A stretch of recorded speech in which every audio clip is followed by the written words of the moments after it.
Yeah, so I really enjoyed reading the perhaps implied, and perhaps later in the book you get more into actually directly stating that perhaps entering into the academic community is a little bit like entering into an analysis, right? Becoming more conscious of the unconscious, yes. Right? So I would love to hear about to what extent you actually talk about psychoanalysis in different courses, from freshman level all the way. Obviously, you're talking with your grad students about it.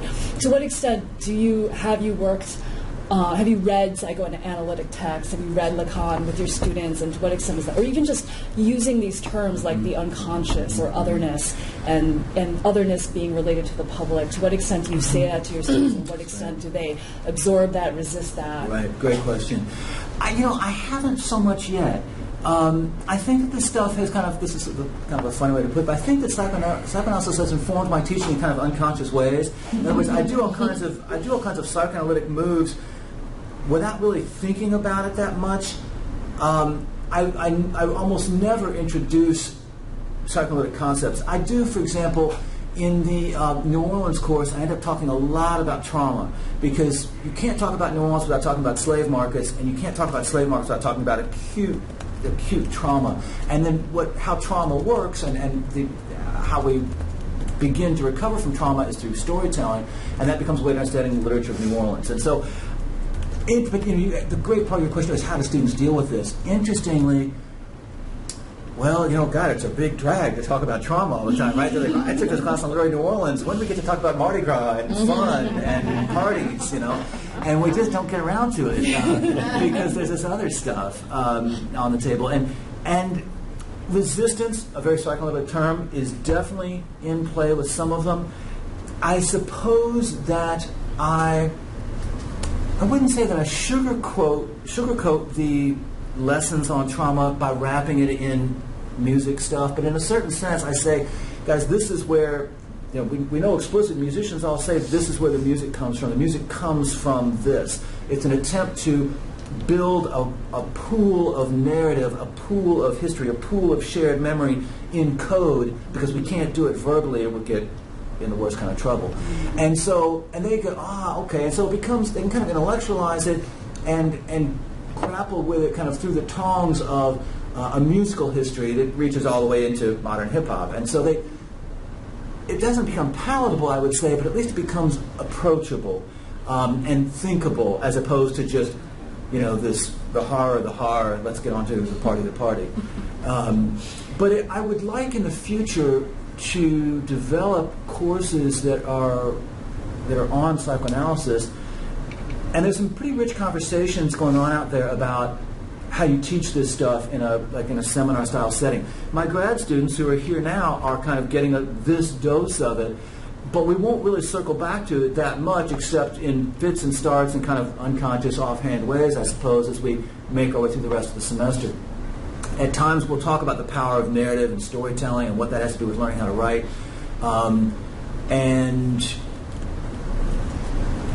And writer's block in ways that kind of tag some of this stuff. But I haven't taken it very far. I kind of, see how people digest this book, and then if that becomes a platform for more of this kind of thing, I will. But I'm not quite sure. It's strange. It's strange territory, obviously. But great question. Teresa, do you feel like that? Is it Teresa or Teresa? Either one. Do you feel like that you've employed any of those tactics in your classroom? If I've used any psychoanalytic tactics, it would definitely have been unconsciously. I think I'm trying always to be very clear and but I'm sure we're all doing things unconsciously and we don't know. I have taught Freud, and I have also taught trauma. And I think that there does tend to be a love-hate relationship. I think, you were also, TR, you're talking about inviting students to, enter our academic community.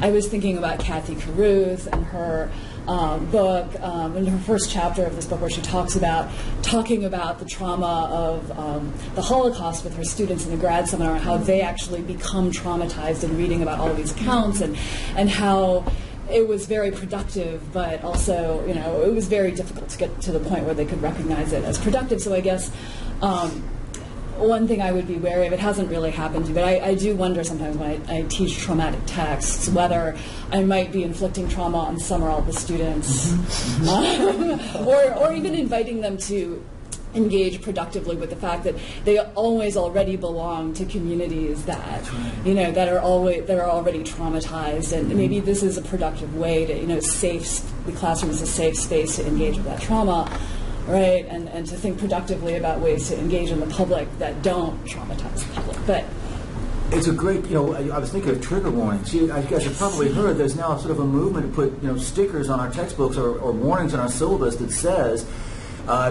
we're going to read The Streetcar Named Desire. This text contains a rape. If you don't want to deal with that, that's fine. You'll read something else, kind of deal. I can't teach the literature of New Orleans without talking about trauma through 2/3 of the class meetings, and so there's going to be trigger warning every week. This is a place where this is going to get very interesting. One of the reasons, this sort of circles back to Rick's question, one of the reasons I think we really need to get fluent in psychoanalytic thought is because we're not going to be able to teach tragic texts, traumatic texts. Anything that deals with intensely memorable human experience is going to bleed into territories of trauma, and we need to be able to explain why we do that and how we're doing that, and how even if this is a very difficult thing for some students, why they should engage with it. Interestingly, a little footnote, I had a student last semester who wrote me through the semester and said, I suffered a very profound trauma. I was in a boating accident about a year ago. I haven't been able to deal with any elements of this until this course, and reading all stuff, none of which is about boating accidents, but just grappling with theories of trauma, just understanding what theories of trauma are and how people recover from trauma by storytelling has opened me up and given me a kind of flexibility in handling this memory that I never thought I would get in this lifetime, which was very interesting. Kind of unsolicited, just it makes me, I'm very uneasy about trigger warnings. I respect the fact that why people are suggesting that these need to happen. On the other hand, the entirety of the Western humanities seems to me is going to need a trigger warning, and that the reason this stuff exists is precisely as a tool for various forms of recovery. To put it psychoanalytically, I mean, literature functions in many ways, but one of the ways it functions is as a pool of collective memory to grapple with the unspeakable, the unmanageable, the Holocaust, slavery, rapes, suicides, etc., etc., etc., etc., etc. Sorry, go ahead. No, go ahead. The conversation reminds me of for me connects to your discussion of the student as a consumer. Because the whole notion of students feeling they have the right to avoid offense or any kind of emotional response to anything, and a reluctance to emotionally engage. I didn't come here to be shaken. Yes. I came here to get what I paid for. Yeah, to be entertained. Right. Yeah. So I'm wondering if you can speak to sort of. There seems like there's a lot of things that connect together for me: social media, activism, service learning, and then this idea of trigger warnings and this, the classroom as a safe space, but then we're also opening up the classroom because we wanted to extend beyond academia to impact them as citizens, and how we can negotiate and navigate around all of these problems when we are in a very vulnerable position. Absolutely. This, it seems like if the pressure of accountability is one of the pressures we're coping with here, this business of a kind of consumer ideology, a consumerist culture coming at us is the other one. I love to read books. They entertain me. That's what I expect from my English major, and I will pick and choose, what I deem. It's like my Netflix. Signing up for classes is like managing my Netflix queue. And we need to be able to establish that no, it will not be like that. That you don't get to choose what will be the most entertaining for you. I don't mean to be dismissive of the impulse to have trigger warnings by caricaturing the position that it's not just about I want entertainment, not to be shaken.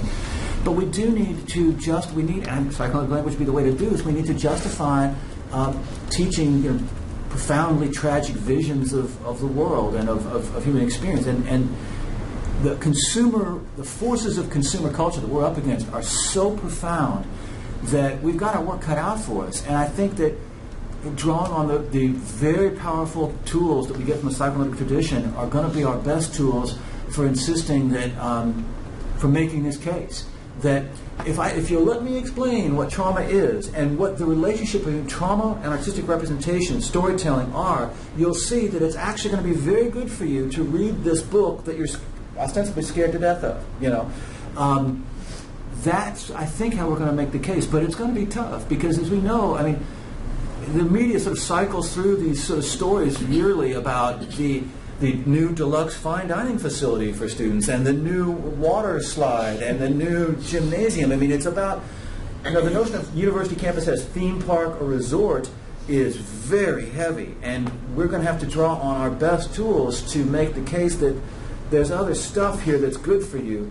Beyond fine dining and water slides, and they don't. Some of these are bitter pills, but you're going to have to, trust us, and that may be the thing. They have to trust us.